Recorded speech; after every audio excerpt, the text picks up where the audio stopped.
let's get started.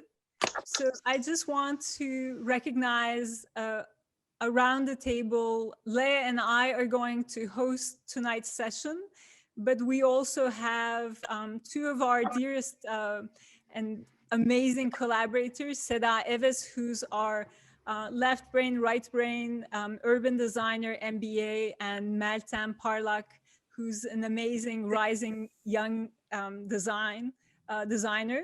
And I'm hoping my daughters will also join us. Margo, you inspired me, and I told my kids you're coming to this, but 16 and 17, whether they listen is a whole different thing. So, all right. Well,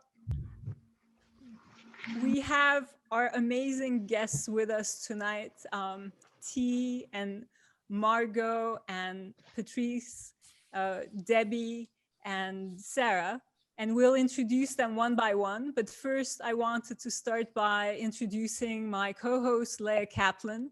And it just, Leah, when I say co-host, it rings funny because I'm used to introducing you as one of my oldest and dearest collaborators and friends.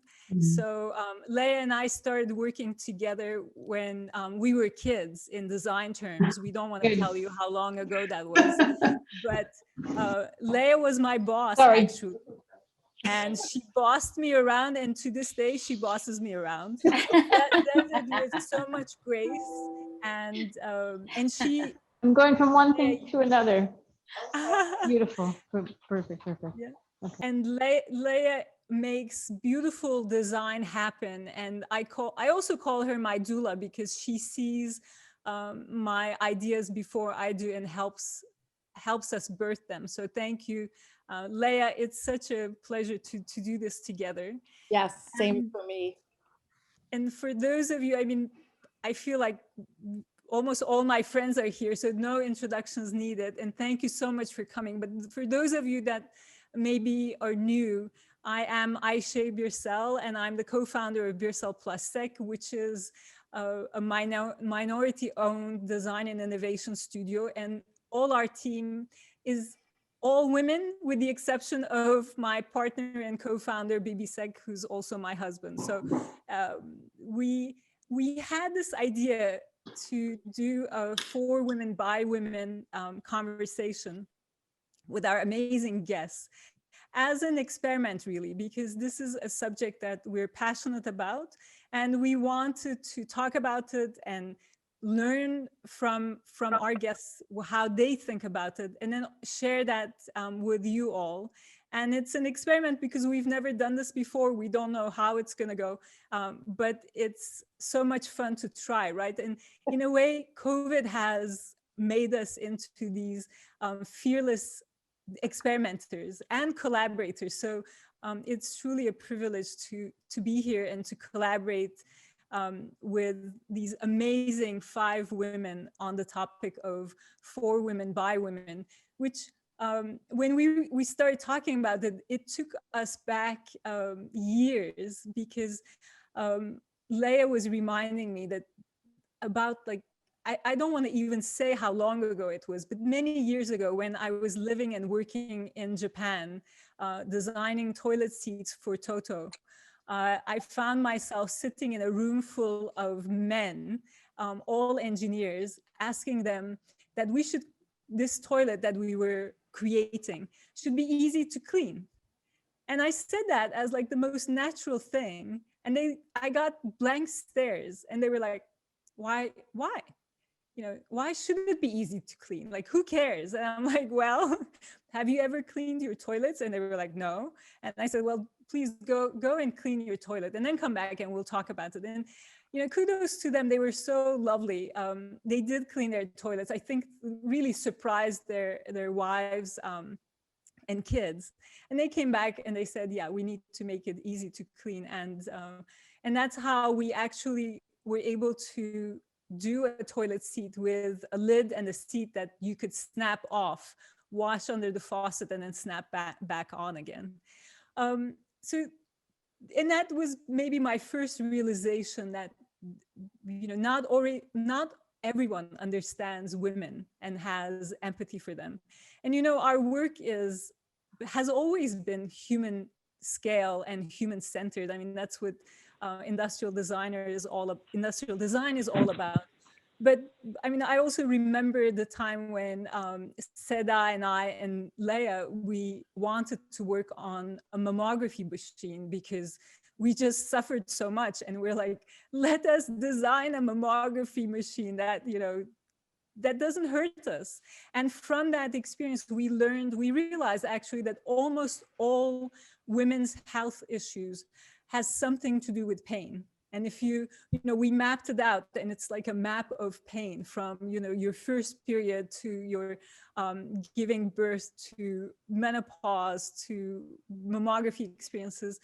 And that instilled in us this passion of, like, most of our work, whether it's for women or for design for aging, now comes from life experiences, our own experiences of, like, we're living this, somebody needs to solve it, why don't we solve for it? You know, when we did the aging work, it was about our aging parents and being squeezed between our parents and our young kids and feeling like we can see ourselves aging, we see our parents, we need to help them.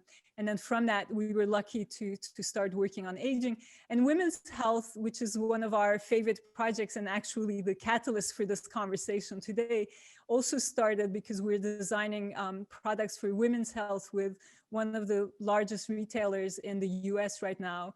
And working with, you know, our client, which is a beautiful team of women, co-designing with women users who are amazing co-designers and kind of giving us incredible insights. And then our team, which is also an amazing group of women of all ages. And the fun thing about, and I'll stop here and I'll, maybe I'm talking too much. Leia, you have to wave your hand and say, okay, I should move on. But I just want to say this word in this, you know, while I have you all. I mean, when you work on women's health, the word vagina becomes a normal word. And Seda started some of our presentations with vagina monologues, and that's the kind of work we love doing, and that's why we're here, because we're like, isn't this fun? And with that, that was my monologue. Now, Leia, take us to Ti, please. So we're going to start by introducing Ti Chang, and I'm so privileged to have the chance to introduce her to you all. Hold on, Melton. I had the privilege of sharing a stage with Ti a few years back in 2017 for a storytelling event. And I can tell you that she is incredibly entertaining and knows how to command a stage. So get ready for her. Ti is a design rebel, and she is a self-proclaimed unlikely design activist. So we want to suggest you go to her Instagram, check her out, and you'll see what we mean by this. She has a really powerful message, and she's shaking up social media, and basically almost everything she does is about women, for women, by women. Her company, Crave, which she's going to share some images with you, is elegantly breaking taboos, creating pleasure objects that, as her website notes, look as good as they feel. And you'll see they really do. They're really beautiful. So Ti is an industrial designer, an entrepreneur, and an activist. She pushes boundaries for women in everything that she does, including her work in the design industry, where she is really helping other women to find their place in what we all understand as a very male-dominated industry. Ti mentioned to Aisha in a conversation yesterday that she really wished that we were past having to talk about this, meaning this idea of for women, by women, but we're not. And so Ti's going to share a little bit more about herself and why that is the way it is. So take it away, Ti, command the stage. Hi, that is an amazing introduction. That is the best intro I've ever received. Usually people are just like reading this and I'm like, oh my God, that is me. Well, thank you all so much for having me. And thank you, Aishel, for having me again. So my background, I'm an industrial designer, and I've been practicing industrial design for about 18 going on 19 years. And it's always been in consumer products, which means physical products that people use, from hairbrushes to bicycles. And for the last 12 years, I've focused my efforts on designing better sex toys, specifically vibrators for women. It is definitely not my family's first choice of me bringing honor to my conservative family, for sure. That is not what they would have me do. But that all said, they're very proud of me, and my family's very happy with what I do now. I am actually from Atlanta, from Georgia. So my undergrad was at Georgia Tech, and my master's was at Royal College of Art in design products. So since I've been on this journey of designing pleasure products for women, I think you guys are probably wondering why, and what in the world does that have to do with activism? And to be perfectly honest, I wish it had nothing to do with activism. The fact of designing for women is radical, is so crazy, and it shouldn't be. You know, we should have already been designing with women's experience in mind, not just menstruation, not just boobs, not just tubes, but how we live and the things that we want in our lives. And for me, when I was around 28 years old, I had enough industrial design experience. I realized there were also, similar to Aishel's experience, I often found myself the only female on any team, usually the first female hire, to the point where I actually didn't even have a bathroom for me on the first day of work, because in the design studio it was so full of men, they've never actually had a female there in the design studio long enough who needed to use a bathroom. So it wasn't until my first day at work at Trek Bicycle that they realized, oh my gosh, we don't even have a women's bathroom. So they had to build a bathroom for me that week.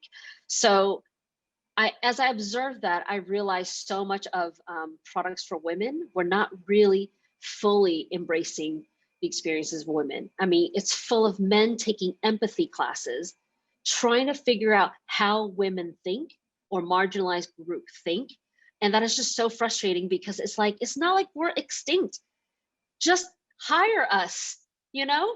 And so that's when I decided to take matters into my own hands when it came to the category of sex toys, because so much of it was pretty much created by men at women, marketed at women, of what men think women want. And of course, we all know what men think women want. The D. I know, I don't mean to be crass, but that is really the dominant thinking, as you can see in predominantly the vast majority of sex toys that are out there. That's literally all penetrative products. Not that there's anything wrong with penetrative products, please don't mistake me. That is totally great. However, studies have shown less than 18% of women can actually orgasm via penetration alone. So that in and of itself was completely mind-boggling to me. It's like, why are we selling industry full of toys that are just all about penetration, when reality, you need some really great clitoral vibes? And so for me, I really wanted to take that another level, and not only make them palatable, you know, and easy to use and fit into your life, but to the point that's actually beautiful.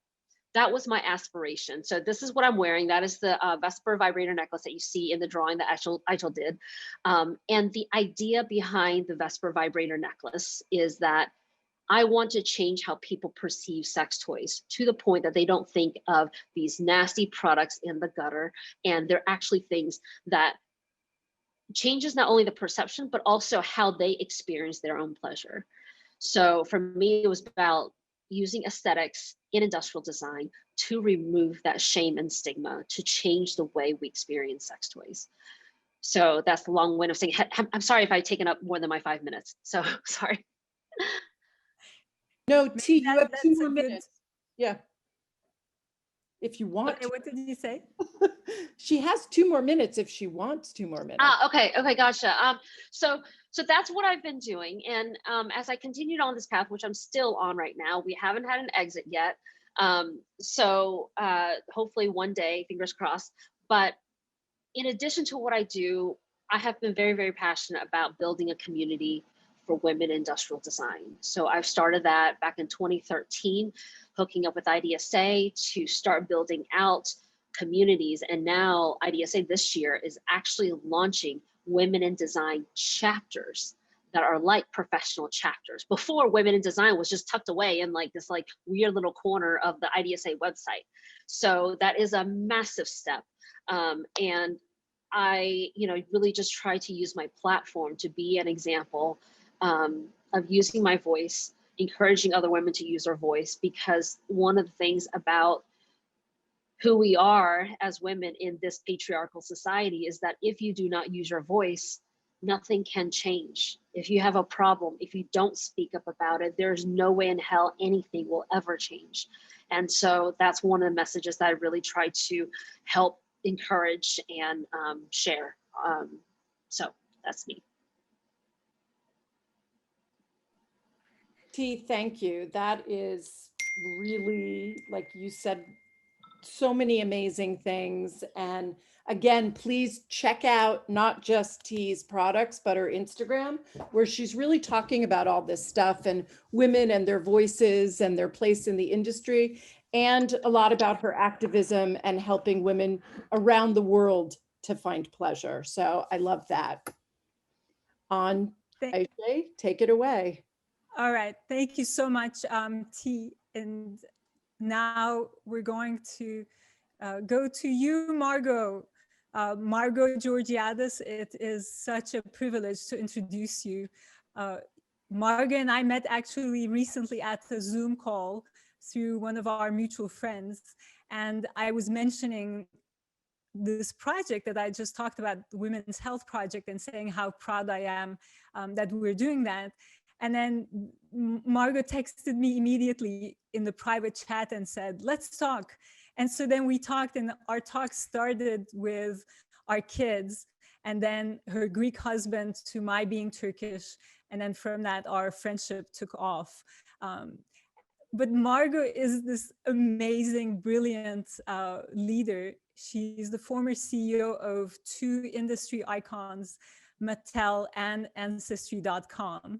And she's today the endurance partner in residence at General Catalyst, a venture capital firm investing in powerful, positive change that endures. Margo, you're also named by Cranes and Fortune as one of the most powerful women in business, and yet you're so down to earth and approachable, which makes a very potent combination. And so we wanted to ask you about what for women by women means to you in the context of your experience as a woman leader, helping other women, bringing us up. So with that, Margo, welcome. Well, thank you, Aisha. It's been such an honor to get to know you through our mutual friends, particularly Marshall, which is such an amazing connection I think we've all had during this crazy COVID time. But when Aisha asked me to do this, of course, I said, well, I'm not a designer, I guess not in the way that so many of you on this call are, but I guess I do design and build companies. And so we think a lot about empathy and consumer experience and how do we delight people by using technology to transform, whether it was all my time at Google or Mattel or Ancestry. And so, I wanted to share a few things as we think about for us and by us. And I think it starts from the fact that, we live at a time when women can bring to leadership things that are incredibly needed and important to our collective future. I think all of us that are women in this meeting know that we have kind of unique qualities, I like to call them superpowers, that make us particularly strong leaders. We have an innate focus on empathy and collaboration and trust.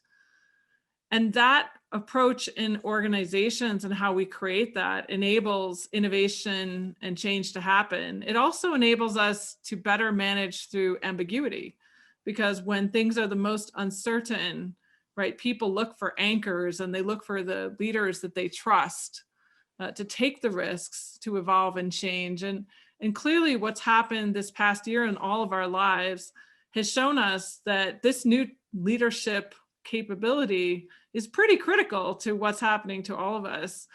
I mean, COVID has disrupted absolutely everything in our lives and work. I think everyone on this call could personally think about something they've done that they would have never, ever, ever considered doing. I know for us in our family, we are a really close family, but we never really felt the power of a weekly family Zoom call with extended family and relatives, and how deeply that enables you to stay in touch with people and be connected, or many, many other examples I could give about work.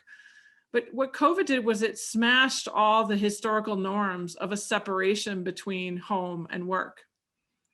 And it forced into our collective consciousness the need to show up and support each other in ways that we'd never done before. I think at the most basic level, a lot of us women, we talk about work-life balance. And for the first time, those honest issues face everyone, not just the women, but also the men. And we've had to learn how to make peace with the messy, right? The kids running around in the background or crying, as it happened on a Zoom call I was on today with one of my colleagues, the dogs barking, the leaf blowers going off in the neighbor's yard, whatever it is, you know, we realize that our work and life are truly intertwined, which I think is a really good thing.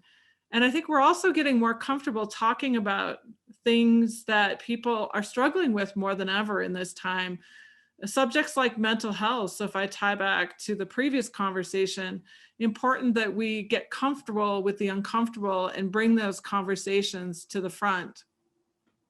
We've also been faced with the need to challenge and talk about diversity and inclusion. And I think if we think about for us, by us, this is one of the most important things, whether it's women in the workplace who's been disproportionately affected in this time, this incredible challenge around Black Lives Matter and violence against our Asian community.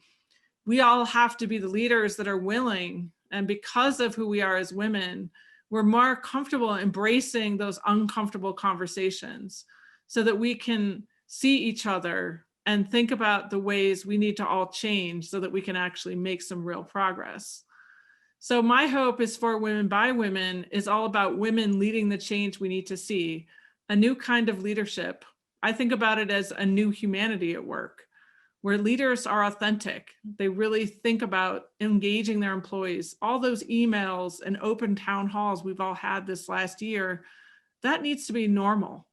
And I hope we never go back. We need leaders that are listening to what people need and what's working and not working. And we need people that are willing to open up and have the honest and the hard conversations, not try to look perfect, but actually to show vulnerability. And when we do that, I think we have a real chance to do what I think women do disproportionately well, which is to lead with inclusivity.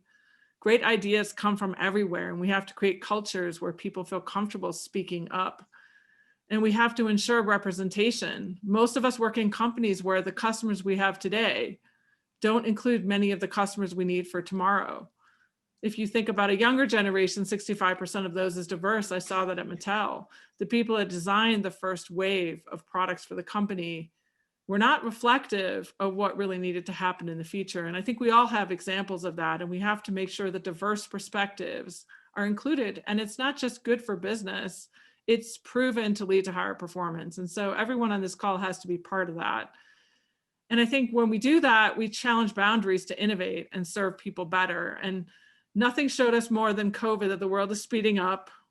Both COVID and technology will force us all to have to gain speed and agility, because how we live and how we work has changed and people's expectations are changed. Perhaps the most fundamental for me is that we're already online, but that has accelerated at a velocity and a need to connect and collaborate across every single thing we do. And so I think as women, we have the power to reimagine, as Aisha was talking about before. How can we deliver delightful experiences and create more seamless relationships with consumers that get to better outcomes. And for me, I'm obsessed with building, as I said, transformational platform companies that democratize access and improve our lives and our work. And like Aisha, I have a passion for the healthcare ecosystem and building companies that are enduring, that can make healthcare more consumer-centric, accessible, affordable, and most important, improve health outcomes. Because we have to move, as we saw with COVID, from sick care to keeping people healthy. And we had a system that wasn't resilient. We couldn't get testing where we needed it and help people. We didn't have the ability to move as effectively as we wanted to continue our healthcare system when we had this massive outbreak. And perhaps most important, women are vastly, vastly underserved in the healthcare ecosystem, whether it's primary care, where we tend to only really engage when we get to the moment of reproduction or we have a serious illness. There's documented research gaps in terms of the research that's been done on men versus women.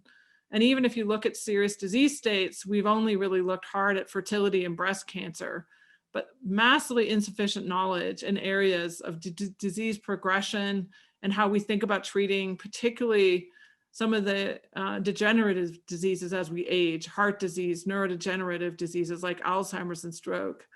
And for maybe some women on this call, you felt pretty lonely at that moment of menopause where all sorts of things were changing, yet even if you talked to your doctor, there was really, really poor research and things that could help you.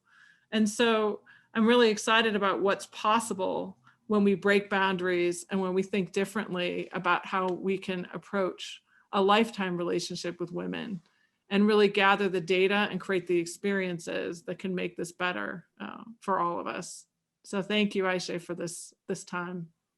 Margo, thank you. And you have so much empathy. And as I was listening to you in multiple places, I thought, you're speaking to me. And the last bit about like feeling lonely in menopause, count me in. And there's so much that needs to be done. And in our work in the women's health, we realize that there is an incredible opportunity for sisterhood, a community of women sharing deeply and authentically their needs and wants. So, and this was a great, you're actually, the things that you said was a great lead-in, Leah, right, to Patrice? Patrice. Yes. So you want to take it? Sure. We'll introduce Patrice Martin, and the segue that Aisha is referring to in particular is this idea of work-life balance and how do we manage that. And Patrice, who is kind of new to she's a friend of Siddha's. Siddha recently introduced her to the rest of us here at Birsel+Seck. And when we met with her the other day, she told us this beautiful, really relatable story about how she developed the idea for her caregiving current endeavor, which is called the Holding Company. And hopefully she's going to share that story with you on kind of how she came to developing this business. But Patrice was one of the co-founders of IDEO.org. Many of you may be familiar with that. It is a nonprofit with a goal to design a more just and inclusive world. And Patrice really helped them to do that. She also talked a lot to us about traveling around the world, but then also how difficult that became once she had a family. So with the support from IDEO and Pivotal Ventures, which is Melinda Gates' investment and incubation company, Patrice is now the co-founder and CEO of the Holding Company. It is a lab that's redesigning how we care for each other in the 21st century. And it happened to have just started last March, right when COVID hit. So kind of an amazing, sort of meeting of events. In particular, the Holding Company is very focused on building solutions that make women's and family lives more functional, joyful, and just. And I think many of us here know that that's an effort that so many of us crave.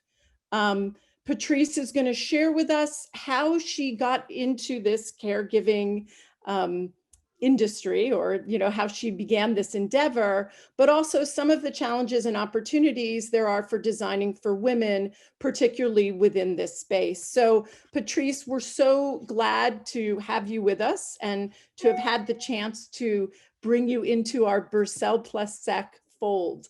So welcome.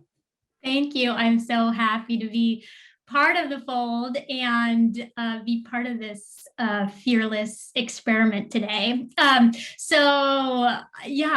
lead a lab to redesign how we care for each other in the 21st century. And what that really means is how we take on the work of caring for kids, the work of caring for the aging, the work of the households, of families, of life, and how that really doesn't always fit into the container of modern life. And I'm happy to share how I ended up with that focus and became the passion and commitment of my career right now. And really it began I'm a designer, I'm a longtime IDEOer, and co-founded IDEO.org and did that for 7 years, and had the great adventure and privilege of growing that from 2 of us to 70. And that involved a ton of international travel, as that was really the work had a global frame.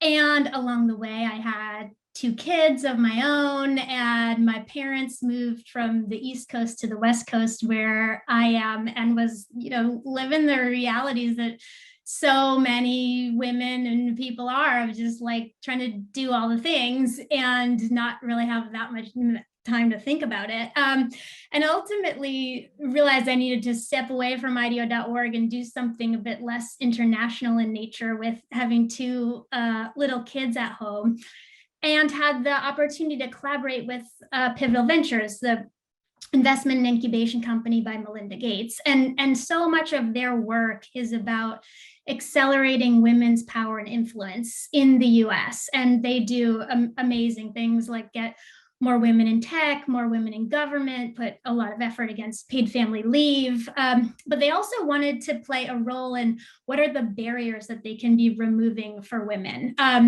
And we're putting together a strategy, or an emergent strategy, around caregiving. As caregiving, the work of taking care of our loved ones, disproportionately falls on women's shoulders. And when that work is not a true choice, it holds women back in the workforce and in society. And we've seen that play out, in a major way this year with COVID.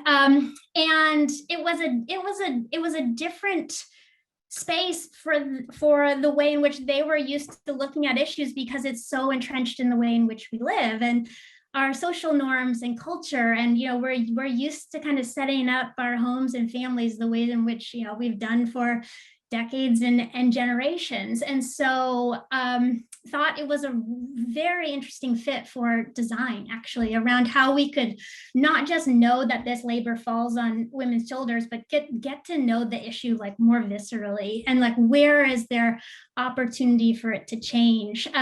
So I got to lead a year-long exploration on the state of care in the US from a design-centric view. And we I have a link I wanted to share called LikeWe.care, which is a site that we built showing that year of work. But really it was comprised of just going out and talking to lots of different families in the US and hearing the frame was care, but it's really about life, what's working, what's not, how are we getting all of this done? And then had got to pair that with a lot of different collaborations with innovators building new solutions for care. So, sensors for in-home aging, applying technology to babysitting co-ops, new family-centric policy even. And it was just an absolutely fascinating year to dive into this space that I was so, profoundly connected to, and see that families, this is pre-COVID, do not have the solutions that they need. Everyone was struggling, and this was a major pattern. And blame themselves for it, you know, or just like, why can't I make it work? Why can't our family figure this out, when the same thing is happening in household after household after household, and no one was really looking at it at a systems level frame, like why, and not seeing that it was happening at such a pattern across. And then from the perspective of innovation, like it was like there's actually so much to do around care, like that we're so used to ignoring this, we're so used to it just taking for granted somebody's going to do it, women are going to do it, you know, it's going to be either unpaid labor or vastly underpaid labor, and that it will just happen. And that's never been true, you know, really isn't true this year. And that there's actually there's so much potential for the way in which we design systems and solutions for care and families to change. And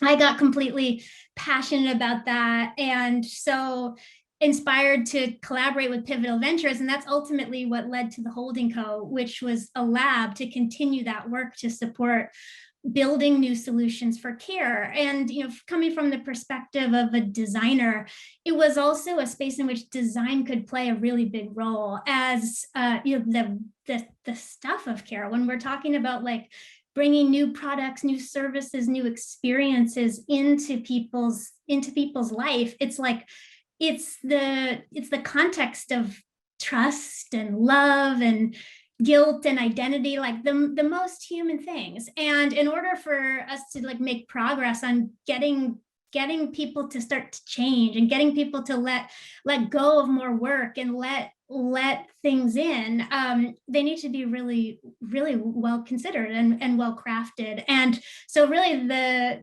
intention behind the Holding Co. was to do just that, and to create a design effort that could work in the care field and partner with startups, partner with nonprofits, partner with corporations, partner with government agencies who are out there kind of building the next generation of care. And so that's what we're really all about. But in addition to us working as designers and working as builders, we also want to just essentially put a megaphone against the fact that care is a really exciting space to solve for, and to see this as an opportunity, and to see it as a systems level problem that touches so many different facets of our lives and so many different industries. So this fall, we put out a list called the Care 100, which was, you know, as you know, what's been a, you know, one of the silver linings of COVID is that people see care. You know, it was something that we at least now can just all recognize as a problem. Like this is critical.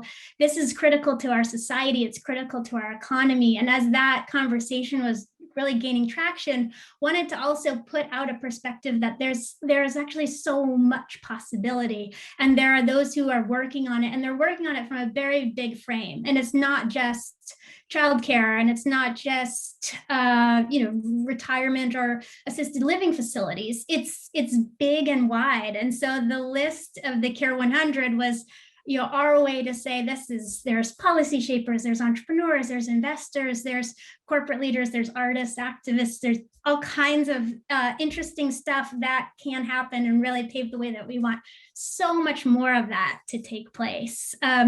So that's, I'm sure I'm rambling, going over my 5 minutes, so I will cut. But yeah, that's me, and that's the Holding Co. That was amazing. Thank you so much. And we'll wait till the end, but you made me think, like, what you're doing is you're pioneering a whole new industry and way to look at things. And and listening to you and Margo and Ti, and you know, I wonder, like, how can we all support your work? So if you can all think of an ask. You have an amazing group, more than 100, you know, people here. So this might be a good moment to think about that. All right, Leah. So next we have Sarah I need to say this. I mean, just say in your Italian accent. DaVanzo. Sarah DaVanzo. And I think it's another great segue because Sarah is also working on kind of creating a resource of information, sort of like a Care 100 list, but in a very different space. So Sarah is both a woman and a futurist, which we learned today is a bit of an anomaly. And she's going to tell you more about why that is. So she's the VP of Consumer and Market Insight, Foresight, and Innovation at L'Oreal Group. And she's a technologist at heart. But tonight, Sarah is going to talk to us about her side gig, which is called Curious Futures. And it's her work to bring more diversity and inclusivity to the very male-dominated futurist and innovation profession. We see this as a really big for women by women effort, and she sees it as an existential crisis. So Sarah, we're looking forward to you telling us why you believe women and others can and should play a crucial role in fixing this crisis. Oh, what a wonderful, wonderful introduction. It's been an honor to be here today to talk with you all. And I want to kind of get to Curious Futures through a little bit of a wormhole for a second. So when I was invited to join this conversation, I'm thinking women by women for women in beauty. So let's start there. And, so if you look at the firm that I work with today, 100 plus years, of course, a lot of CPG and consumer packaged goods and products were developed by men because it was manufacturing. And you think about beauty, it's chemistry, right? And sciences. And so, you can imagine that, up until recent years when we've had an influx of women into STEM and those kinds of fields, it was male dominated, which is exactly what, so many of our friends have been talking about just now is, dogs designing for cats. Okay, so I'm going to use that metaphor in a second. So I was thinking, okay, women for women by women, an example that I can give you that's, that came to light for me. First of all, in some open labs or some design thinking sprints, I manage a lot of these sprints and workshops and so forth. So I remember at the moment, when someone said, we women who were in the sprint, we're saying that really it's important that what we're designing is not toxic because we women lactate and we are nurturing. And so we are thinking more about potentially our bodies and what's going inside it and then what's coming out of it, right? And I think that probably is a very female perspective. And so therefore the sensitivity towards toxicity and clean beauty products really came from a conversation, at least in my mind. And another thing that I remember in a workshop that was profound was, a female consumer, we were doing consumer co-creation, was saying, when men design beauty products for us, they're thinking that we're looking to be beautiful for men, to be attractive to the opposite sex or just for sex, when in fact, I want to do it for myself. I'm actually, my motivations are very different. Okay. So those were two moments that stuck out, in this concept of for women by women in the beauty context. And I learned a lot from the design sprints with the people that I'm responsible for pulling together to kind of create that wonderful soup of curiosity and exploration. And what I noticed as well over the years I've been in the space of innovation, insight, and foresight for a good part of 15, 20 years, is that women scan for signals in a way that I have to only say is part of that maybe it is a trope, hunting and gathering, but the way that women are able to take in lots of diverse pieces of information and be able to pull and scan and apply that to the innovation. And likewise, there's clearly the empathy and the emotional connection and that one would have, in designing products. So let's pause for a second on the soup that we're creating in innovation. The philosophy I bring to it is, and I think we would all appreciate that, is we're looking for radical diversity. right? We're looking for lots of different viewpoints and perspectives in problem solving if we're going to design something. And we call that at L'Oreal, we call them open labs. They're basically design thinking labs. And, I'm always looking for cognitive diversity. And what it struck me when we were pulling together all kinds of collections of shapes of types of people on, the gender spectrum, of age spectrum, of lots of different cultural backgrounds. What struck me is that, when you don't have that real diversity, you're getting, a narrow slice of the solution. Okay, so now this leads to the curious futures. So the kind of innovation that I've been involved with most of my career is future driven. You have a perspective of the future, and then you're trying to design for that future. And typically I've been involved in disruptive, moonshot, long-term kind of stuff. And so you're trying to get a sense of what the world will be like in the future. So as that's a background, it became very eminently apparent to me that we were talking about, understanding the future. We're talking, this whole idea of for women, by women. Well, what about the future by women? Guess what? The foresight field, the actual professional foresight field, is estimates are around 10 to 15% of the field are females. Okay, so what is the professional foresight field? It is called future sciences. I have a couple degrees in this space. There's a lot of STEM involved, and it's a way of looking at, with accuracy, with data, to project the future with some degree of reliability, because who wants just imagination, right? We're looking for something that a publicly listed company is going to put a lot of money in and invest in. And so, when we look at these visions of the future and coming out of the strategic foresight field, it comes out of management consulting, Silicon Valley, and military. And then when I've done some calculations, I've noticed that, in fact, not only is it very dominant by male perspective, but it's Anglo and developed markets. Now, I bring a sensitivity. I spent 20 years of my career actually in emerging markets. I worked overseas in many countries in Asia and Africa. So I have a particular sensitivity to, is the voice of the emerging market represented here? And what a shame if we're not, because there's an incredible ingenuity and problem solving and resourcefulness that comes out of, developing markets, right? And what I found is that the foresight field is, as I said, white, middle-aged, by the way, liberal. There are more Marxists in the foresight profession than there are, transgender in the foresight field. Like there's no diversity.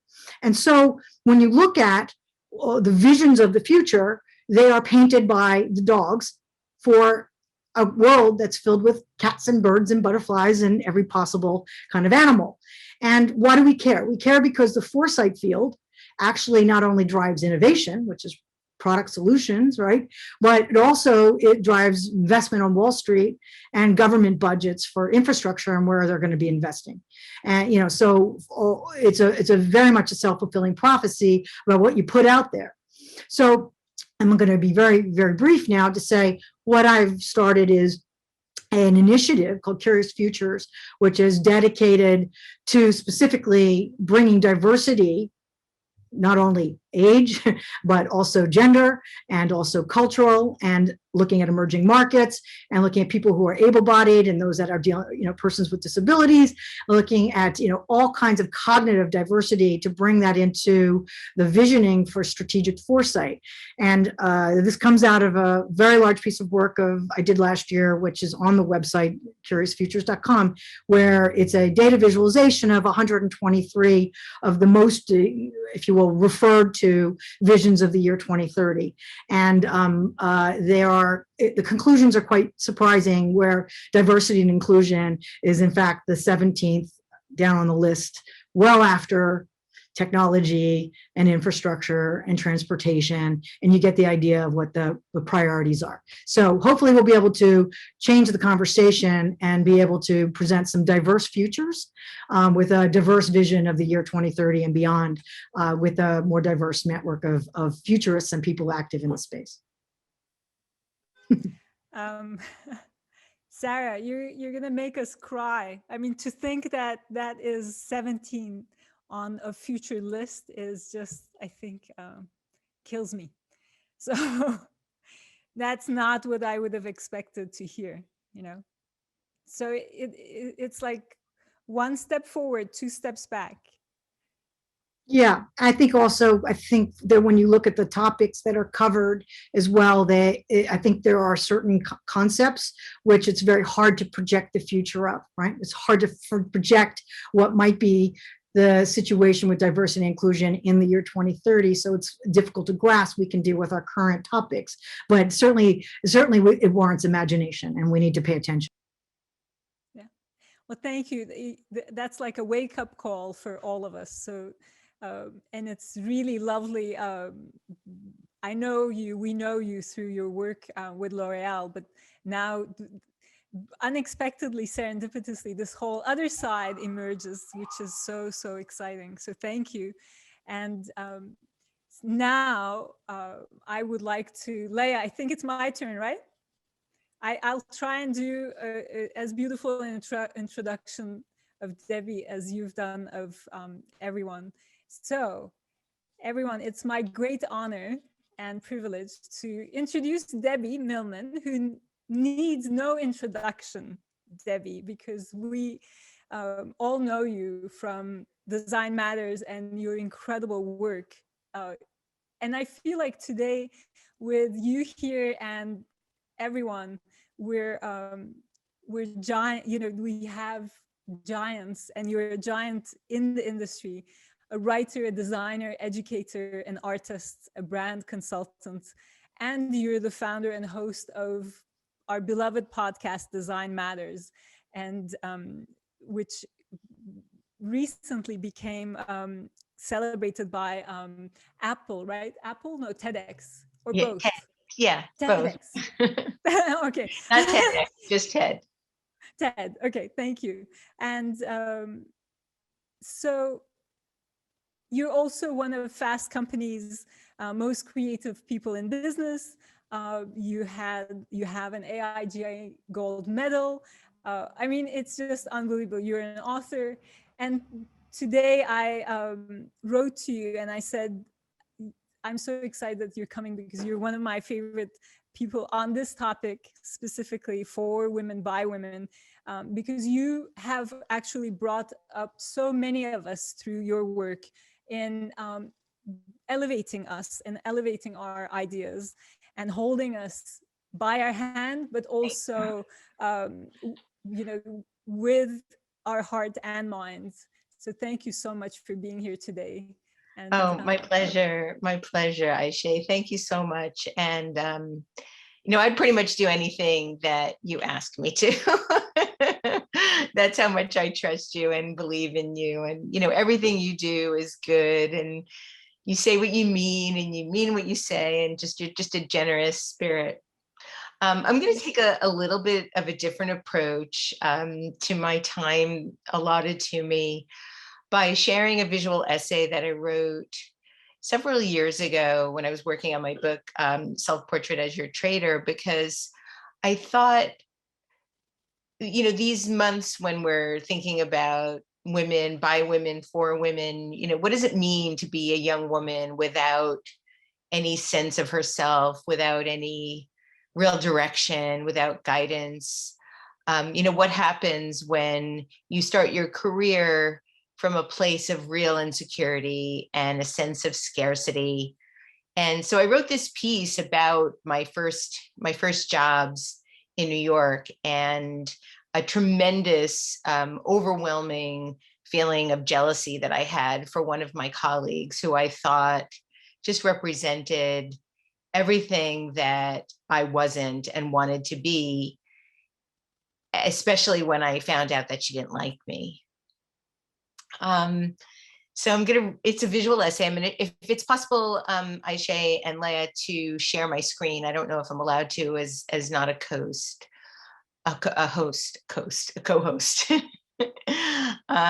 So if you let me do that, then I'll share my screen and I'm gonna share the visuals and do the voiceover live. Okay. Sorry, Madam, could you make Debbie I co-host? did, yeah, I'm good. Thank you. Okay. So the piece is called Penelope, and that was really the woman's name. Her name was Penelope. So this is a really 100% true story. So the piece is called Penelope. My first job after college paid me $6 an hour. I was doing what now could be considered old school paste up and layout for a fledgling cable magazine. And because I enjoyed it so much, I could hardly believe that I was getting paid to do this magical thing that I loved. In fact, I never wanted to leave the office. I was the first person in every morning, and I blissfully stayed way into the night. The evenings in the office were the best. I would busy myself by drawing picture boxes with a rapidograph, but it was simply a shroud to eavesdrop on the real designers sitting in the bullpen as they compared notes on the latest issue of the Soho News or who was going to see Richard Hell at CBGB's that weekend. I knew I was out of my league and I knew they were better than me, but I projected the fantasies I had of what my life could be onto their lives and imagined that I was one of them, but still me, only better. What I coveted most was the easy confidence they had in their design ability. And while I worked on mine, I watched and waited and wished for a moment when they might accept me. All that changed when Penelope was hired. Penelope was tall and thin, and she had a swingy brunette bob with lazy bangs that brushed the tips of her eyelashes. She had the coolest hosiery I had ever seen and sported leotards in fuchsia and yellow and sky blue. Some had stripes, some had geometric patterns, some had textures that allowed you to see through to her long, pale legs. As I'm only 5'4", Penelope towered over me, and when we met, I felt her squint in an effort to make sense of me. In that instant, I knew she didn't like me. Penelope was everything I wasn't. She was lean and breezy, effortlessly chic, and slightly haughty. And she was smart and sardonic and droll. I, on the other hand, was chubby and overeager. I bit my nails and wore gray corduroy gaucho skirts with matching heels. Penelope lived with her Italian boyfriend in a swanky loft uptown. I lived in a 4th floor tenement railroad flat. I had to pass through my married roommate's bedroom to get to mine. Everyone liked Penelope. For me, her arrival brought on a fiery jealousy I never felt before. I wanted to look like Penelope. I wanted to dress like Penelope. I wanted to talk like Penelope. Looking back on it now, I realize I simply wanted to be Penelope. Suddenly, my $6 an hour job wasn't enough. Becoming a good designer wasn't enough. I needed to buy new clothes and new shoes, and I needed a new haircut and new thighs and a new life. Everything about me was utterly wrong and was utterly awful and wretchedly wrong. I didn't have money to buy all the clothes I wanted, but I decided to buy them anyway and charge them to my brand new shiny American Express card. But when I went to work in my new duds, I still felt shabby next to Penelope. And I knew that no matter what I did and how much I tried to change who I was, I would never be anything like Penelope. And I hated myself even more. When I opened my credit card bill, I felt nauseous. I didn't have enough money to pay it, so I asked my mother for a loan. She didn't have much money either, but she gave me what she could after I swore I would repay her. And though I managed to scrape by, I never seemed to have enough. I needed new things and couldn't help wanting more. I told myself that if I could just save $1,000, everything would be okay. I could pay my bills, buy a few pretty clothes, and then I would feel better about myself. I would feel secure. I would feel safe. And with that, despite the fact that I still loved my job, I began to look for another one that would pay me more. Shortly thereafter, I found a job as a director of marketing at a real estate company in Westchester. It was a big title with a big increase in salary. Now I would be making $25,000 a year. And the job came with a car. Everyone congratulated me on my good fortune and the potential of this prestigious new opportunity. But after the last day at my job, I went straight home, climbed into bed fully dressed, pulled the blankets high over my head, and cried. I hated my new job the entire time I worked there. I hated the work and I hated real estate. And it took me a whole year to save the $1,000 I hoped would ensure my future security. I thought about the money every day on the long gray drive to and from work. By the time I reached my goal, I changed my mind and I decided that I actually needed $2,000 to really feel safe. When I finally determined what it would take for me to feel impervious to my life's challenges, I looked out at the long gray landscape in front of me and remembered the super cute pair of suede boots that had caught my eye in Bloomingdale's and realized I had to keep driving.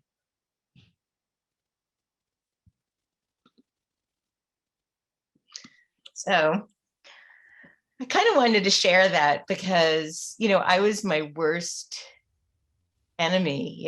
I eliminated possibilities for myself even before considering they were possible. I retreated from that first job I loved so much because I was afraid of competition. I was afraid of not being good enough.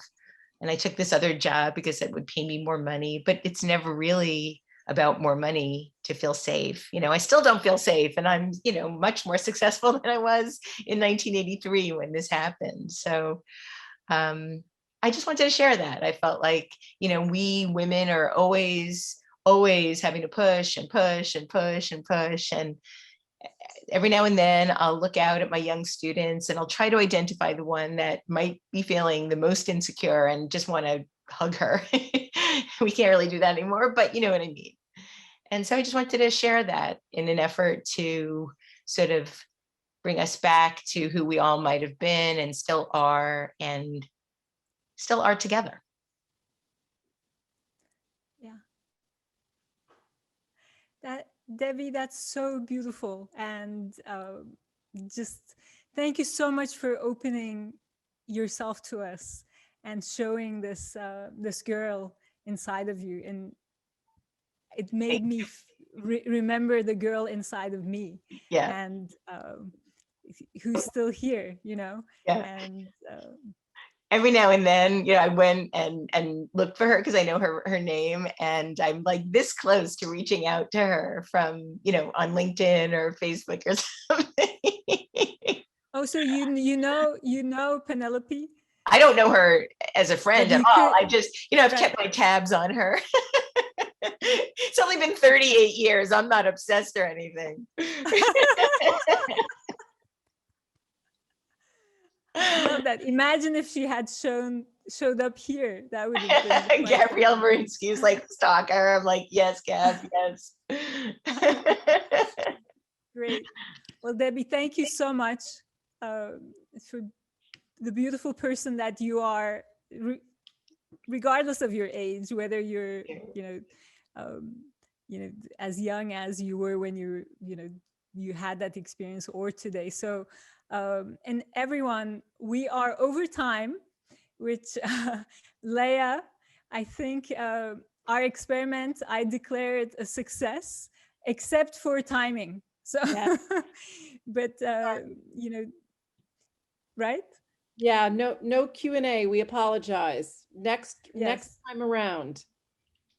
But we have to figure out, and maybe we'll come back to you, our beautiful speakers, and say, well, will you give us another chance where we could just have a conversation and answer some of these questions and kind of use this first installment as like we all are learning from each other, and now let's continue doing that. So maybe we'll be able to pull that off. But regardless, thank you. I would like to send you all a virtual hug for joining us in this experiment. And Ti, thank you for being here.